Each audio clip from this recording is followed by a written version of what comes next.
یا لاہور میں نہیں بلکہ لندن کے دل میں لڑی جا رہی ہے، ایک ایسے عدالتی نظام میں جو اکثر حتی کہ عزت کی سیاحت کی راجدھانی کہلاتا ہے۔ سالوں سے آمرانہ قوتیں ان عدالتوں کا استعمال بیرونی ملک مخالف آوازوں کو خاموش کرانے کے لیے کرتی رہی ہیں، لیکن اس بار ہمارے پاس سچائی کے ذریعے ریکارڈ درست کرنے کا ایک نادر موقع ہے۔ میں آپ سے یہ عاجزانہ درخواست کر رہا ہوں کہ برائے مہربانی آگے آئیں اور اپنی گواہی کا بیان سچائی اور ایمانداری سے دیں، جو آپ نے پہلے ہی اپنے پلیٹ فارمز پر عوامی طور پر شیئر کیے ہیں، اپنے مصائب اور ذمہ دار افراد کے بارے میں۔ یہ گواہی میرے قانونی ٹیم کے ذریعے الیکٹرانک طور پر عدالت میں جمع کروائی جا سکتی ہے۔ اس مرحلے میں آپ کو ذاتی طور پر حاضر ہونے کی ضرورت نہیں۔ اب صرف 4 دن باقی ہیں، اب جب تک مجھے اپنی اپیل جمع کرانی ہے، وقت بہت کم ہے۔ عمران بھائی، یہ گزارش نتیجہ یا میرے بارے میں نہیں ہے، یہ ہماری مشترکہ جدوجہد کے بارے میں ہے، آزادی اظہار رائے اور ہر اس صحافی اور پاکستانی عزت کے بارے میں ہے جو دھمکیوں سے خاموش ہونے سے انکار کرتا ہے۔ آپ کی گواہی کا بیان ایک بار جمع ہونے کے بعد نہ صرف میری اپیل کی مدد کرے گا بلکہ یہ UK کی عدالتی ریکارڈ کا حصہ بن جائے گا، ایک تاریخی دستاویز جو آنے والی نسلیں اس وقت حوالہ دیں گی جب وہ مطالعہ کریں گی کہ سچائی اور ہمت نے فاشزم کے کیسے جہاد کیا۔ میں اس موقع پر ایک بار پھر معذرت کرنا چاہتا ہوں اگر میری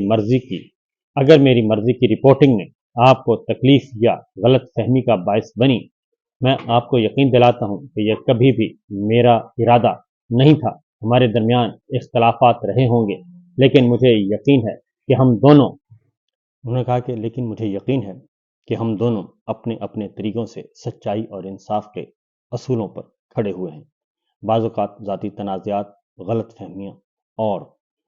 انا لوگوں کے درمیان آ جاتی ہیں جو دراصل تاریخ کے ایک ہی جانب کھڑے ہوتے ہیں، لیکن مجھے یقین ہے کہ یہ وہ لمحہ ہے جب ہمیں اس سب سے اوپر اٹھنا چاہیے۔ پاکستان درد میں ہے اور جو لوگ سچ بولنے کی وجہ سے مصائب کا شکار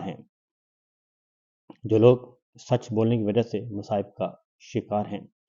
انہیں الگ نہیں بلکہ اکٹھے کھڑے ہونا چاہیے۔ عمران بھائی، یہ جو میرے اوپر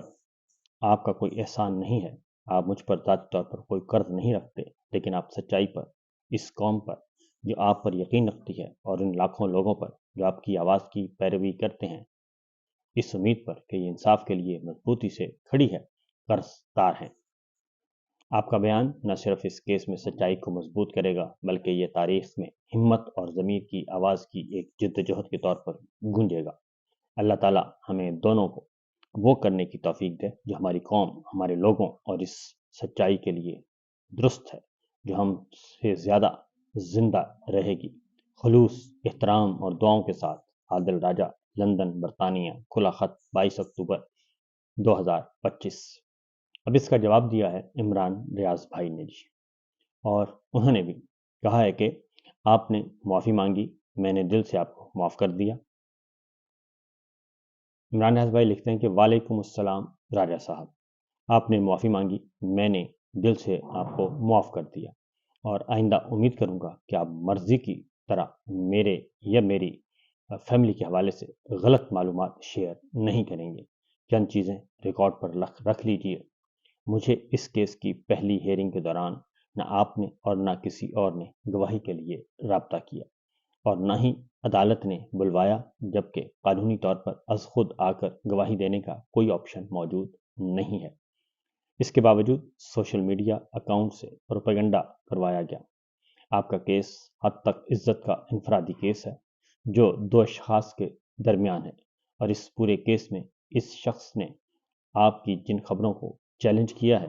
ان میں سے ایک بھی خبر مجھ سے منسوب نہیں ہے۔ آپ کی ان خبروں کو سچ ثابت کرنے کے لیے میرے پاس کوئی ثبوت نہیں ہے، ورنہ میں آپ کو ضرور فراہم کرتا، اور ثبوت پیش نہ کر پانے کی وجہ سے ہی آپ کے خلاف پہلے بھی فیصلہ آیا ہے۔ یہ کیس انسانی حقوق، فوج کی سیاست میں مداخلت اور ایجنسی کی کارروائیوں کے خلاف نہیں، بلکہ ان خبروں پر ہے جنہیں بدقسمتی سے آپ عدالت میں ثابت نہ کر سکے، حتیٰ کہ شہزاد اکبر اور دیگر صحافی بھی وہاں بے بس نظر آئے۔ ان تمام چیزوں اور ماضی کی تصدیق کے باوجود میں نے یہ سارا کیس یہاں برطانیہ میں بہترین وکلا سے شیئر کیا جنہوں نے مندرجہ ذیل چیزیں میرے سامنے رکھی ہیں۔ عمران ریاض لکھتے ہیں کہ جی آپ کی اپیل کا سکوپ اس کیس میں نہایت محدود ہے۔ میری گواہی اس کیس میں irrelevant ہے۔ اگر میں گواہی دوں تب بھی یہ کیس آپ کے 100% ہاریں گے اور آپ کو میری گواہی سے کوئی فائدہ نہیں ہوگا۔ عمران ریاض لکھتے ہیں کہ جی اب میں چند چیزیں مزید کلیئر کر دیتا ہوں۔ آپ پہلے شخص نہیں جس نے مجھ سے گواہی مانگی۔ میں پہلے ہی یہاں اور امریکہ میں 4 کیسز میں گواہی دے چکا ہوں جو ان ہم وطنوں کے کام بھی آئی۔ میں اقوام متحدہ اور یورپی یونین میں بھی اسٹیٹمنٹ جمع کروائی ہوئی ہے اور مستقبل میں بھی کچھ کیسز پر کام کر رہا ہوں۔ اب آتے ہیں اس بات کی طرف کہ میں آپ کے کیس میں گواہی کیوں نہیں دوں گا۔ آپ کو جذباتیت چھوڑ کر یہ بات سمجھنی چاہیے کہ اس بار ISI یہ چاہتی ہے کہ میں بھی اس کیس کی ہار میں شراکت دار بن جاؤں تاکہ وہ پاکستان میں میرے خلاف پروپیگنڈا کریں کہ عمران ریاض خان برطانوی عدالت میں جھوٹا قرار، ISI کے اغوا اور تشدد کے الزامات غلط ثابت۔ مجھے نہیں لگتا کہ مجھے خود انہیں ایسے موقع دینا چاہیے۔ میرا کیس ایجنسیوں کے لیے ایک چیلنج ہے۔ اسے ایسے ضائع کرنا اس موقع پر عقل مندی نہیں ہے۔ آپ سوشل میڈیا کے بجائے مجھ سے براہ راست بھی رابطہ کر سکتے ہیں۔ تو یہ 2 خطوط آ چکے ہیں جناب آمنے سامنے، عمران ریاض اینڈ عادل راجہ صاحب۔ اب یہ معاملہ، اس میں ایک بات تو درست ہے 100%، کیونکہ جو لندن کا جو عدالتی نظام ہے اور جو پچھلا بھی جو لندن ہائی کورٹ کا فیصلہ آیا ہے، اور جب شہزاد اکبر صاحب نے گواہی دی اور شاہین صبائی صاحب نے بھی بہت ساری باتیں کی، تو اس میں بھی جب ہم نے فیصلہ پڑھا تو اس میں واضح طور پر وہ اپنی ڈومین سے، اپنی جورسڈکشن سے باہر نہیں گئے اور اس کیس کو انہوں نے محدود رکھا صرف اور صرف اسی حد تک کہ جو 2 اشخاص کے درمیان معاملہ تھا۔ اور اگلی بات، اس کیس کی صرف ایک فائدہ ہوا لندن ہائی کورٹ کے اس فیصلے کا، عادل راجہ صاحب کا جو تنازع چل رہا ہے، ایک بہت بڑا اس میں آیا، کیونکہ اس میں فیکٹ فائنڈنگ ٹیم جو ہے اس کی FFT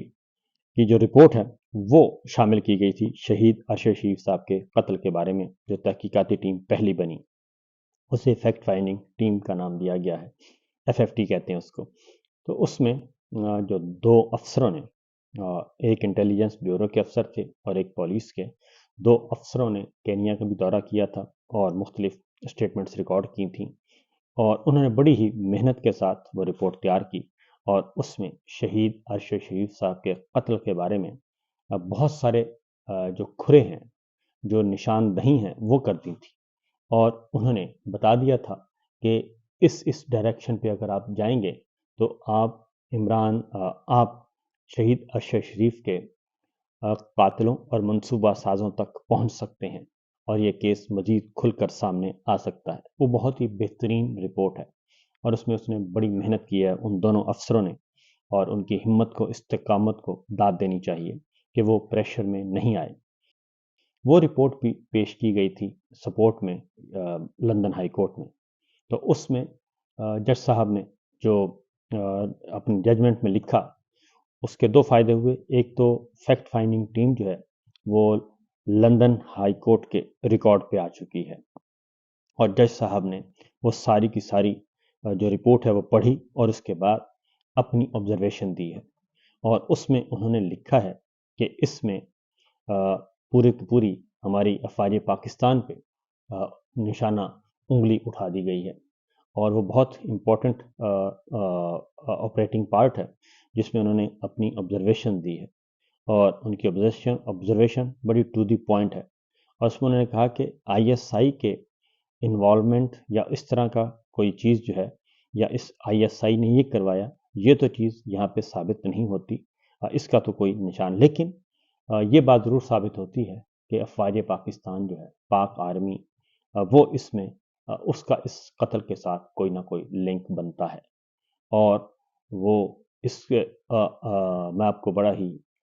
اس کا لنک بنتا ہے، اور مطلب یہی تھا کہ وہ اس سے بھی بڑی بات انہوں نے لندن ہائی کورٹ نے کر دی ہے اس فیصلے میں، اور وہ بہت ہی میننگ فل ہے۔ تو بہرحال یہ چل رہا ہے جی معاملہ، اور آج چونکہ 23 اکتوبر ہے، شہید ارشد شریف کے قتل کا دن ہے، 3 سال ہو گئے ہیں،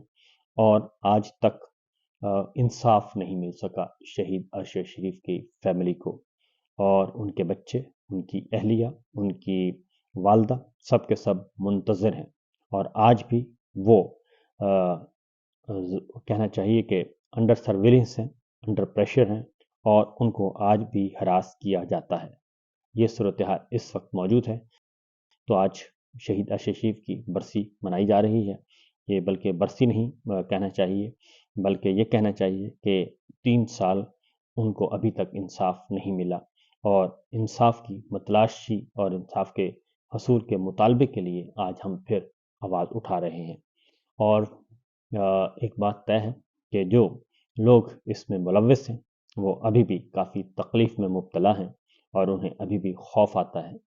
کوئی بھی کہیں سے ہلکی سی بھی آواز اٹھتی ہے شہید ارشد شریف کے لیے تو انہیں کافی تکلیف پہنچتی ہے، وہ ان کو جھرجھری آتی ہے خوف کے مارے،